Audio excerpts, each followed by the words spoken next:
Hi guys, I hope you're all keeping well and safe. Welcome to another episode of Early Years Matters TV. Today is going to be all about financial tips every early childhood educator should know. Yes, today's discussion is going to be all about financial tips every early childhood educator should know. Are you an early childhood educator or an emergent intending early childhood educator? You're struggling with your finances. This video is for you. Please don't go anywhere. I'll tell you, you all can agree with me that teaching is a really rewarding profession, but it often comes with its unique financial challenges. Yes, you will all agree with me that teaching is a very rewarding profession, but it does comes with its financial challenges. Just for instance, student loan, mortgages, child educator without pay during the summer time, result of because they have like a time rule, which means that they are only paid during the school academic session. So these are financial challenges that early childhood educators are often faced with. And that's why I decided to give financial tips to early childhood educators. First, I'm going to talk about creating a monthly budget. Yes, create a monthly budget. As an early childhood educator, it's important that you have a monthly budget. You plan your monthly expenses. Yes, this is important. So as an early childhood educator, you earn your wages maybe perhaps fortnightly. This is every 2 weeks or monthly. So it's important that you have a monthly budget to help you plan. So for instance, you know how much you're earning perhaps every 2 weeks, you're earning for the month, and you're able to plan. So let's say for instance, you're earning 50,000 naira, you're earning 50,000 naira, or you're earning maybe 1,200 euros. And so these are the amounts that you're earning monthly. So you need to plan, okay, this is how much I'm earning. So you're going to consider your needs, your expenses, how much you're going to spend for the month, what are your expenses. So you use this out. And the good news is there are different apps online that can help you to plan your monthly expenses. I still understand that some people like to write it down. For example, I'm one of these people. I like to write my things down, make the vision clear. So I'll have to write it down. So how much am I earning? How much I'm spending? I want to see this. I want it to be visible. I'm writing it down, then it's clicking in my brain. If you're like me as well, I know some people now digitalize, so you can get apps online. Maybe you download these apps on your phone, on your laptop, on your tablet that would help you to plan for the month. So this is how much you're earning, this is your expenses, how much you're going to be saving. So this is one of the ways that you can manage your finances as an early childhood educator. A budget. This is how much I'm going to spend. This is how much that is going towards the cost of my living expenses. This is how much I'm going to save. So this now leads me to the next point, which is saving goals. Yes, it's important. So as you're earning per month, per week, per fortnightly, it's important that you save. Saving is important.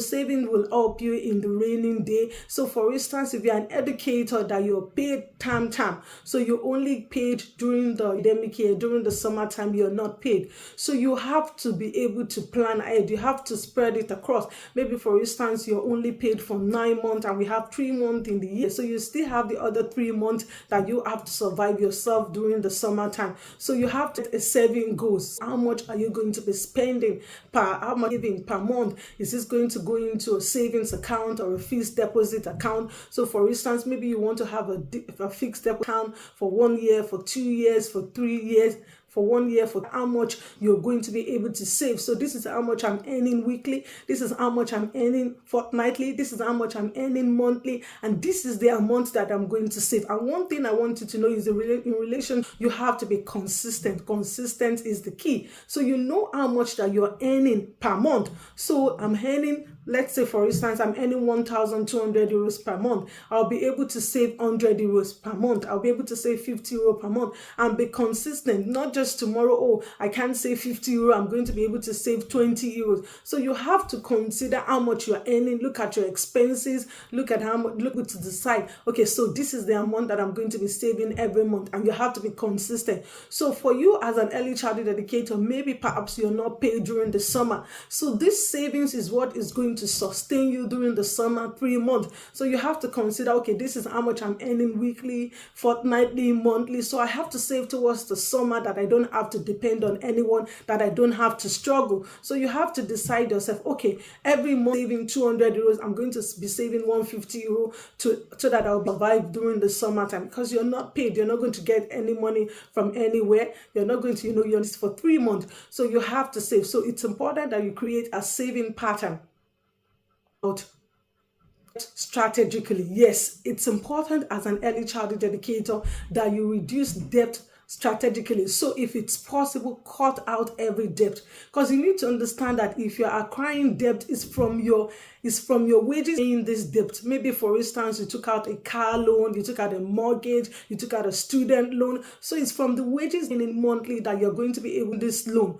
So it's important, try as much as possible to reduce. There are some debts that acquire. For instance, if you don't need it, maybe for instance your car is still good, it's still roadworthy, but you're thinking, well, I'm going to change my car to the late, I want to change. All you have to go and do is to take out loan to purchase this car. So you can see that you are acquiring debt. So why not manage your car that you have for meantime, maybe for 2 years or 3 years, till when you can be able to afford to buy a new car. Maybe you can be able to draw out money from your savings and buy this car. So it's important that you reduce strategically. There's some debts that there's some debt that, so look at it. Is this important that I go to the bank or I go to the credit union to get? Not important at it. So you have to consider in relation to taking loan, is this important? Maybe for instance you want to do a course, definitely you'll want to take out a student loan, because maybe perhaps you can't afford it. You want to go back to the uni and it's a 4-year program or a 5-year program, and this is going to cost you money. So at least you know that you're doing a degree for something. You're going to get something out of the degree later on.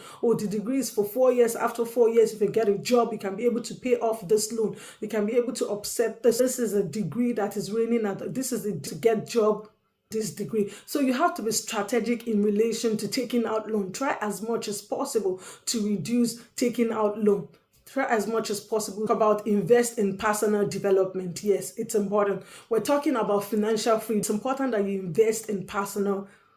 You need to understand that in the area of early childhood, everything is evolving, outdated. Don't look at it, well, yes, I had my degree in early childhood, I'm done, I'm an expert in the area of early childhood. Yes, you're an expert in the area of early childhood, but you have to keep up to date. There are a lot of things that is changing, that is evolving in relation to early childhood, and you have to keep up to date. But you need to understand that in relation to professional development, it's not all about paying for courses. You can read books as well, you can watch YouTube clips online, LinkedIn, keep up to date in relation to what's going on in your country, in the world in relation to early childhood education. LinkedIn, for instance, to get up to date information in relation to childhood. Facebook, YouTube, you're reading books, webinars, you're attending training online. Some of these webinars and training are free, so you can keep an eye, especially it's summertime, like I'll be running at the moment because teachers are on holiday. So to key into this webinar, into this training, to be able to keep up to date in relation to what's going on in early childhood. So you have to invest in this. It could be simple things such as